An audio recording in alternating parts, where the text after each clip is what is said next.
Opi ymmärtämään trikkausta, osa 2. Tuli vedettyä tässä muutama päivä sitten aika semmonen kevyt treeni, eli semmosia pehmeitä komboja, tosi semmoista smoothia settiä niin sanotusti, niin lähden tosiaan vähän käymään läpi, että mitä kaikkea tossa treenin aikana tuli tehtyä. Tää oli sitten seuraavalta sessiolta siitä, eli tässä ensimmäinen Webster, CV, Arabian, X-out backflippi, sieltä ninja-alastulo, stansevaihto, scoot, pop switch, swing through, gainer scissor. Sitten tosiaan kevyempi kombo vielä, eli tämmönen B-kick, aerial lähtö, sieltä semi-alastulo melkein ainakin, gainer flashi, sieltä sitten rise, coin droppi on toi, mutta mä teen sen tuollaisella myllytyylillä, sieltä CV ja full shuriken, eli outside crescentillä tuo fulli. Sitten aerial semi uudestaan, sama juttu kuin aikaisemmin, mutta nyt gainer hook, eli moon kick. Sieltä sitten taas rise, sama myllytyylinen coin droppi.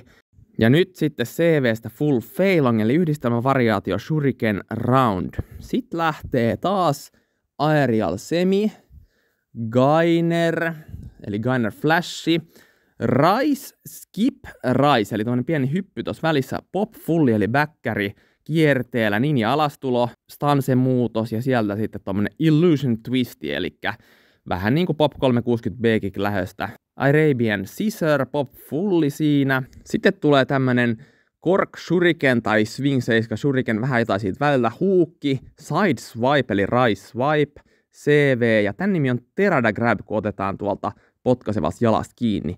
Aerial ei semi, vaan crash moon, eli aerial crash moon, sieltä rise, ja nyt tulee aerial semi, eli se crash moon oli tommonen late hookki siitä.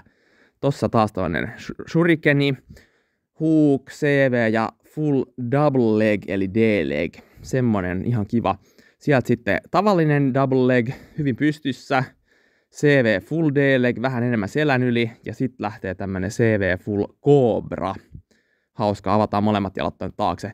B-kick, B-twist ja B-twist shuriken, vanish 9, aerial semi ja sieltä rise ja joku tämmönen vähän sekoitus aerial hookista ja jostain boneless moonkickistä.